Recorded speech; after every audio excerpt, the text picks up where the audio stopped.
ওয়ালাইকুম চাচা। ওয়ালাইকুম সালাম বাচ্চা। চাচা আপনি কি ভালোই আছেন? আল্লাহ ভালোই রাখছে বাচ্চা।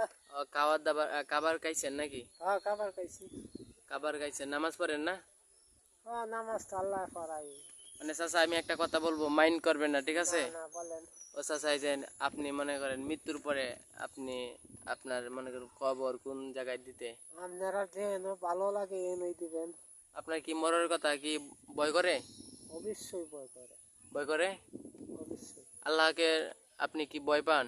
অবশ্যই ভয় করে। তাহলে নামাজ পড়েন না চাচা? হ্যাঁ নামাজ আল্লাহ পড়াই। আসসালামু আলাইকুম ভাই, আপনি জিমাচ্ছেন, আপনি কি টেনশনে আছেন? না হ্যাঁ, না টেনশনও নাই। না। আপনি তো বয়স হয়ে গেছে, আপনি মরবেন না? হ্যাঁ আল্লাহ যদি যেদিন মৃত্যু লাগছে সেদিন মরবো। ওই দিন মরবেন? মানে আপনার মরণের জন্য আপনি কি তৈরি রয়েছেন? আমিও করে গত বাইরে কইয়া ইনা নিনা রাজুন।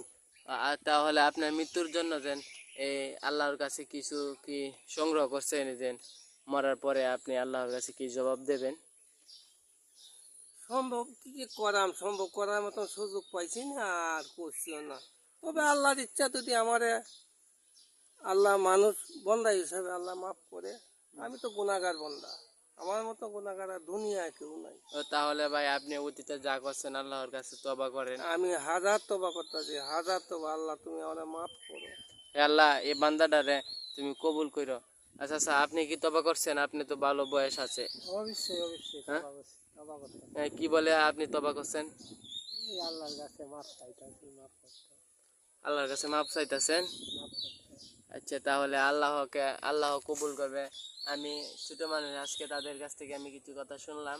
হ্যাঁ আপনারা সবাই এই ভিডিওটিকে ভাইরাল করে দিন।